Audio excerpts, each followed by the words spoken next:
오늘 하나님께서 우리에게 주시는 말씀은 고린도전서 8장 1절부터 13절까지 말씀입니다.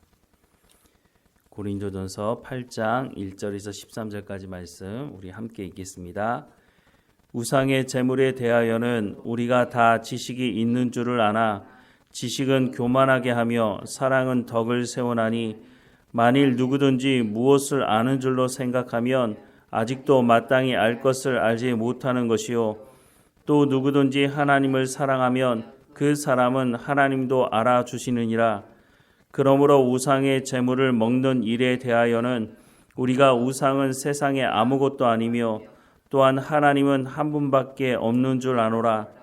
비록 하늘에나 땅에나 신이라 불리는 자가 있어 많은 신과 많은 주가 있으나 그러나 우리에게는 한 하나님 곧 아버지가 계시니 만물이 그에게서 났고 우리도 그를 위하여 있고 또한 한 주 예수 그리스도께서 계시니 만물이 그로 말미암고 우리도 그로 말미암아 있느니라. 그러나 이 지식은 모든 사람에게 있는 것은 아니므로 어떤 이들은 지금까지 우상에 대한 습관이 있어 우상의 제물로 알고 먹는 고로 그들의 양심이 약하여지고 더러워지느니라. 음식은 우리를 하나님 앞에 내세우지 못하나니 우리가 먹지 않는다고 해서 더 못 사는 것도 아니고 먹는다고 해서 더 잘 사는 것도 아니니라.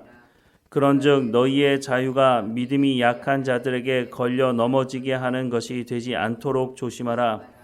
지식 있는 내가 우상의 집에 앉아 먹는 것을 누구든지 보면 그 믿음이 약한 자들의 양심이 담력을 얻어 우상의 제물을 먹게 되지 않겠느냐.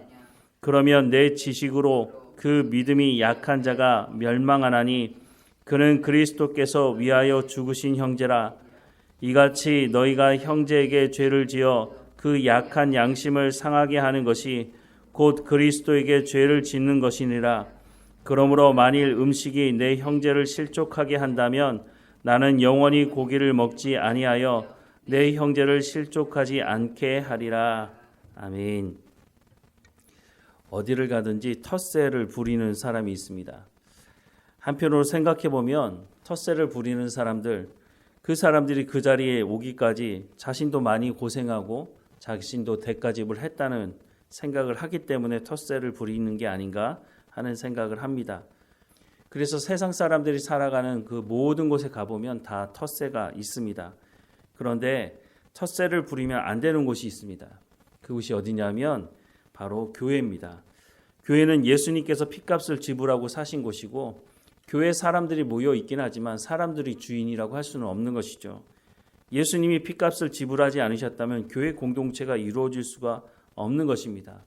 그런데 교회에 모인 사람들도 세상에 살다가 들어오다 보니까 세상 사람들이 하는 그 생각들을 동일하게 가지고 교회로 들어와서 똑같은 방법을 사용하려고 하는 모습이 있다고 하는 것이죠. 세상 사람들이 그 기득권을 지키기 위해서 어떻게 합니까? 자신의 기득권을 도전하는 사람이 있으면 거짓 소문을 내기도 하고 비방하기도 하고 물리적인 힘을 동원하기도 하죠. 이런 물리적인 힘을 동원하는 것이 커지다 보면 전쟁이 일어나기도 하는 것입니다. 이런 세상에서 살다가 교회에 들어와서도 똑같이 생각하고 행동하는 사람들이 있는데 심지어는 제자들조차도 예수님을 따라다녔던 제자들조차도 이런 부분에 있어서 자유롭지 못했다고 하는 것입니다. 마가복음 10장 35절에서 45절 말씀에 보면 세베대의 아들 야고보와 요한이 주께 나와 여짜오되 선생님이여 무엇이든지 우리가 구하는 바를 우리에게 하여 주시기를 원하옵나이다. 이르시되 너희에게 무엇을 하여 주기를 원하느냐. 여짜오되 주의 영광 중에서 우리를 하나는 주의 우편에 하나는 좌편에 앉게 하여 주옵소서. 예수께서 이르시되 너희는 너희가 구하는 것을 알지 못하는도다. 내가 마시는 잔을 너희가 마실 수 있으며 내가 받는 세례를 너희가 받을 수 있느냐. 그들이 말하되 할 수 있나이다.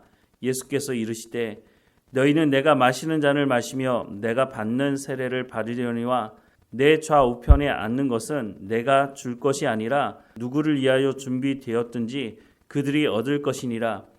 10 제자가 듣고 야고보와 요한에 대하여 화를 내거늘 예수께서 불러다가 이르시되 이방인의 집권자들이 그들을 임의로 주관하고 그 고관들이 그들에게 권세를 부리는 줄을 너희가 알거니와 너희 중에는 그렇지 않을지니 너희 중에 누구든지 크고자 하는 자는 너희를 섬기는 자가 되고 너희 중에 누구든지 으뜸이 되고자 하는 자는 모든 사람의 종이 되어야 하리라. 인자가 온 것은 섬김을 받으려 함이 아니라 도리어 섬기려 하고 자기 목숨을 많은 사람의 대속물로 주려 함이니라 라고 말씀을 하고 있습니다. 야고보와 요한이 요구하는 게 뭡니까? 예수님, 그래도 우리가 3년 동안 예수님 쫓아다니면서 많은 희생과 헌신을 하지 않았습니까? 그러니 예수님 예루살렘에 올라가셔서 왕이 되시면 그때 한 자리를 주셔야 되는 것 아닙니까? 우리가 좌우편에 앉을 수 있도록 특별한 기득권을 누릴 수 있도록 해 주십시오. 이렇게 말을 하고 있는 거죠. 그런데 이 문제는 야고보와 요한에게만 있는 것이 아니었습니다. 야고보와 요한이 이 말을 하자 41절 말씀에 보면 10 제자가 듣고 야고보와 요한에 대하여 화를 냈다라고 말씀을 하고 있습니다. 이 이후에도 보면 베드로 같은 경우 자신이 수제자 아닙니까? 예수님께서 잡히게 되신다고 하시는 말씀을 하시자 칼을 빼들면서 뭐라고 얘기했습니까? 예수님 여기 있는 사람들 다 예수님 버리고 도망가도 저만큼은 그러지 않겠습니다라고 말하지 않았습니까? 그런데 그 베드로가 예수님 신문 받는 그 현장에서 3번 예수님을 부인하는 일을 범하고 있었다고 하는 것을 우리가 알 수 있습니다. 이 사람들이 자기 기득권을 주장하는 것이죠. 제자들조차도 예수님 저희가 이렇게 헌신했으니 한 자리 해야 되지 않겠습니까? 라고 말할 정도라면 모든 사람들 안에 이런 마음이 있다고 하는 것이죠. 그런데 그 사람들을 향해서 예수님 뭐라고 말씀하셨습니까? 인자가 온 것은 섬김을 받으려 함이 아니라 도리어 섬기려 하고 자기 목숨을 많은 사람의 대속물로 주려 함이니라. 그러니까 어떻게 하라는 말입니까? 너희가 기득권을 주장할 것이 아니라 너희도 동일하게 내가 걸어가는 이 길을 너희도 따라와야 하지 않겠느냐라고 말씀을 하시고 있는 것이죠. 바로 교회는 예수님의 핏값을 지불하시고 세운 곳입니다. 그래서 교회의 머리는 바로 예수님이라고 성경도 말씀을 하고 있는 것이죠. 그래서 교회 안에 들어온 사람들은 바로 예수님께서 교회의 머리라고 하는 것을 인정하는 사람들이 모이는 것입니다. 눈이 아무리 좋다고 해도 아무리 귀가 중요하다고 해도 눈이 보고 싶은 것만 보고 귀가 듣고 싶은 것만 듣고 머리로부터 명령하는 그 말을 듣지 않는다면 건강한 사람이라고 말할 수가 없는 것이죠. 문제가 있는 거죠. 만약에 눈이 보고 싶은 것만 보고 귀가 듣고 싶은 것만 듣고 있다면 병원에 가서 치료를 받아야 하는 것이죠. 예수님께서 교회의 머리라고 말씀하는 것은 교회의 몸을 이루고 있는 모든 성도들이 하나님의 말씀을 듣고 순종해야 하는 것이라고 말씀을 해주고 있다고 하는 것이죠. 내가 교회에서 이렇게 헌신했으니, 내가 교회에 이렇게 오래 다녔으니, 내가 이렇게 교회에 많은 헌금을 했으니까 내가 이런 기득권을 주장하는 건 마땅한 거야. 새 가족이 교회에 들어와서 하나님의 말씀은 이렇게 말씀하고 있는데 왜 그렇게 합니까? 라고 말을 할 때에 이런 기득권을 주장하는 사람들 중에 바리새인과 같이 말하는 사람들이 있습니다. 예수님 시대에 예수님께서 하나님의 말씀을 전하자 바리새인들이 뭐라고 말했습니까? 저거는 바알세불의 힘을 얻어서 귀신을 쫓아내는 것이고 하나님의 말씀을 전하는 것이 아니라고 그렇게 말하지 않았습니까? 오늘 이 시대도 똑같습니다. 교회 안에서 예수님이 교회의 머리라고 입으로는 말하지만 자신의 기득권을 주장하려고 하는 사람들은 새로 교회에 온 사람들이 하나님의 말씀을 주장하고 하나님의 말씀을 이렇게 말한다고 말할 때 새로 교회에 온 지 얼마나 됐다고 그런 얘기를 하냐고 그렇게 핀잔을 주는 사람들이 있죠. 그런 사람들이 기득권을 주장하는 사람들이라고 할 수가 있는 것입니다. 제자들도 그렇고 기득권을 주장하는 사람들의 공통점이 있는데 그것은 자신이 가장 많이 안다고 교만한 가운데 빠져 있다고 하는 것이죠. 교만한 사람들의 특징이 뭡니까? 자신의 말만 옳고 하나님의 말씀을 듣지 않는다고 하는 것입니다. 우리가 교회 안에서 혹시나 내 기득권을 주장하고 있다면 나는 혹시 그 자리에 있지 않은가 하는 생각을 해봐야 한다고 하는 것이죠. 오늘 본문에도 보면 바울은 기득권을 주장하지 말라고 말씀을 하고 있습니다. 내가 많이 아니까 내가 오래 교회 다녀서 내가 하나님을 아는 지식이 있어서 나는 이렇게 한다라고 하는 사람들 중에 우상은 없는 것이니까 우상에게 바쳐진 고기를 먹는 건 아무런 문제가 없어. 물론 맞는 말입니다. 그런데 오늘 본문 시작할 때 뭐라고 말하고 있습니까? 지식이 아니라 사랑으로 하라고 말씀하고 있지 않습니까? 오늘 본문 9절부터 13절 말씀에도 보면 그런즉 너희의 자유가 믿음이 약한 자들에게 걸려 넘어지게 하는 것이 되지 않도록 조심하라. 지식 있는 내가 우상의 집에 앉아 먹는 것을 누구든지 보면 그 믿음이 약한 자들의 양심이 담력을 얻어 우상의 재물을 먹게 되지 않겠느냐. 그러면 내 지식으로 그 믿음이 약한 자가 멸망하나니 그는 그리스도께서 위하여 죽으신 형제라. 이같이 너희가 형제에게 죄를 지어 그 약한 양심을 상하게 하는 것이 곧 그리스도에게 죄를 짓는 것이니라. 그러므로 만일 음식이 내 형제를 실족하게 한다면 나는 영원히 고기를 먹지 아니하여 내 형제를 실족하지 않게 하리라 라고 말씀을 하고 있습니다. 오히려 많이 아는 것이 하나님의 말씀을 듣지 못하게 하는 일이 있다고 하는 것입니다. 우상이 없는 것이니 우상에게 바쳐진 고기 먹는 게 아무런 문제가 없어. 앞서도 말씀을 드렸지만 맞는 말입니다. 그런데 우상을 섬기던 사람들의 입장에서 생각을 해본다면 우상에게 바쳐진 고기를 먹는 것은 우상을 숭배하는 건데 이런 부분에 대해서 정리가 되지 않는 이제 예수님을 믿게 된 이 사람들의 마음 가운데는 우상의 고기를 먹네? 저 사람은 나보다 먼저 신앙생활 한 사람이고 나보다 성경의 지식이 많은데 우상의 재물을 먹네? 그러면 우상을 섬기는 것, 그것은 예수 믿는 사람들도 해도 되는구나. 우상을 섬기는 것과 예수님을 섬기는 것 같이 해도 되는구나. 이런 생각을 하고 그 사람이 죄를 범하게 될 수 있다고 말씀을 하고 있다고 하는 것입니다. 그렇다면 바울은 나는 평생 영원히 고기를 먹지 않겠다라고 말을 하고 있는 것이죠. 우리가 교회 다니면서 너무 당연하게 생각하고 넘어가는 것이 있을 수 있습니다. 그런데 우리도 예수 믿었던 초창기 시절이 있지 않았습니까? 우리도 똑같이 그 시절을 거쳤다고 하는 것을 기억해야 합니다. 내가 많이 알기 때문에 이건 너무 당연한 거야. 이렇게 생각하는 것이 오히려 새 가족들에게는 걸려 넘어지는 돌뿌리가 될 수가 있다고 하는 것이죠.